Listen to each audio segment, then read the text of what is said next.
வணக்கம் நண்பர்களே. இன்னைக்கு நம்ம பார்க்க போற அக்பர் பீர்பால் கதை தான்.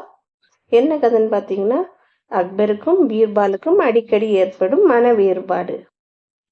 வாங்க நம்ம கதைக்குள்ள போவோம். மன வேறுபாடுங்கிறது நமக்குள்ளேயே, நமக்கு சொந்தங்கள் பந்தங்கள் நண்பர்களுக்குள்ளேயே மன வேறுபாடு வருது.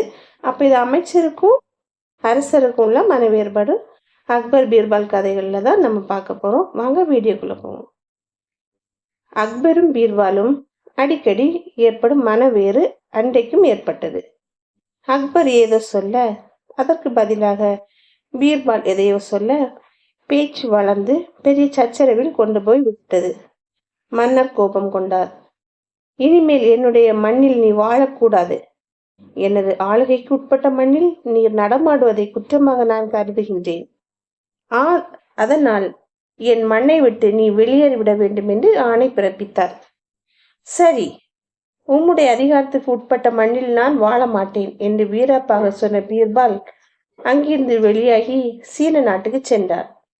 சில ஆண்டுகள் கழித்து ஏராளமான மூட்டைகளுடன் டில்லி வந்து சேர்ந்தார்.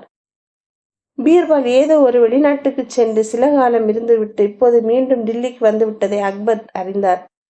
உடனே அவருக்கு கோபம் வந்தது. தனது தலைமை அமைச்சரை அனுப்பி பீர்பாலை உடனே அரசவைக்கு அழைத்து வர சொன்னார்.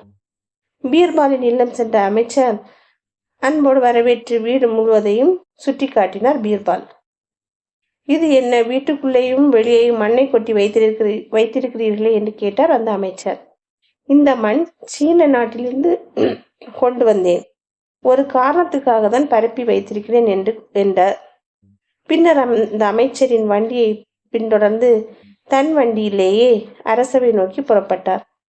செல்லும் வழியில் இதென்ன, வண்டிகளுக்குள்ளும் இவ்வளவு மண் என்று கேட்டார் அந்த அமைச்சர். எல்லாம் காரணமாகத்தான் என்று பதிலளித்தார் பீர்பால். அரண்மனைக்கு சென்றதும் அரசர் முன் நின்று வணங்கினார் பீர்பால். என் உத்தரவை மீறி இன்னும் தில்லி நகரத்தில் உலாவிக் கொண்டிருக்கின்றாய். என்னுடைய உத்தரவை நீ அலட்சியம் செய்கின்றாய். என்னை மதிக்காமல் இந்த மண்ணில் உம்மால் வாழ்ந்து விட முடியுமா என்று கோபத்துடன் கேட்டார் அக்பர். மன்னர் பெருமானே, தங்கள் உத்தரவுக்கு கீழ்ப்படிவதை தவிர வேறு எனக்கு ஒன்றும் தெரியாது. தங்களின் உத்தரவை அப்படியே பின்பற்றி வருகின்றேன் என்று சொன்னார் பீர்பால் பவ்யமாக. எங்கே நிறைவேற்றுகின்றீர்? இப்போது தில்லியில் அல்லவா நீர் தங்கியிருக்கின்றீர் என்றார் அக்பர் சினத்துடன். நான் டில்லியில் தான் தங்கியிருக்கிறது உண்மைதான்.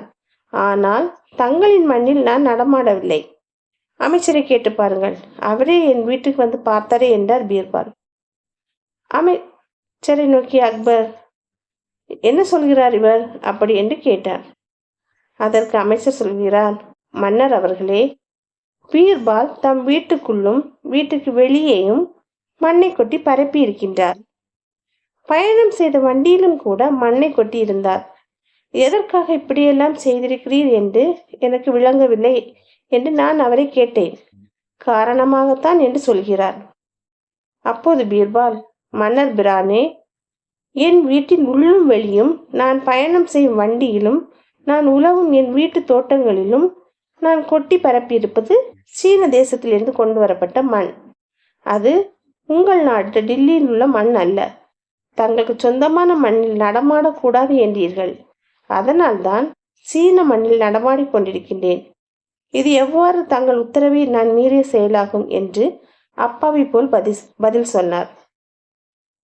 பீர்பால் விளக்கம் கொடுத்ததும் அக்பர் உட்பட அவையினர் சிரித்தனர். மன்னருக்கு சினமிருந்த இடம் தெரியாமல் மறைந்தே போயிற்று. வாய்விட்டு சிரித்தவாறே, உம்மை எப்படி வழிக்கு கொண்டு வருவது என்றே தெரியவில்லை என்று மகிழ்ச்சியுடன் சொல்லி தன் உத்தரவினை வாபஸ் வாங்கி கொண்டார் அக்பர். பார்த்தீர்களா நண்பர்களே, ஒரு அரசருக்கு இருந்த கோபத்தை கூட பீர்பால் எவ்வளவு சாதுரியமாக அரசரையே சிரிக்க வைத்து அவையும் சிரிக்க வைத்தார்.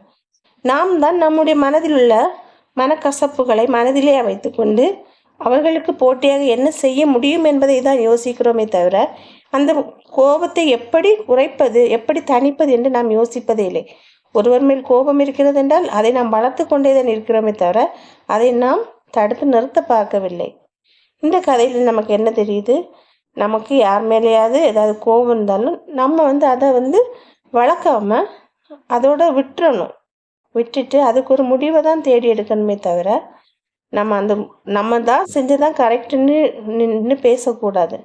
விட்டு கொடுக்கறது நல்ல பழக்கம்தான். இந்த கதை உங்களுக்கு பிடிச்சிருந்தா லைக் பண்ணுங்க, ஷேர் பண்ணுங்க, கமெண்ட் பண்ணுங்க. வணக்கம்.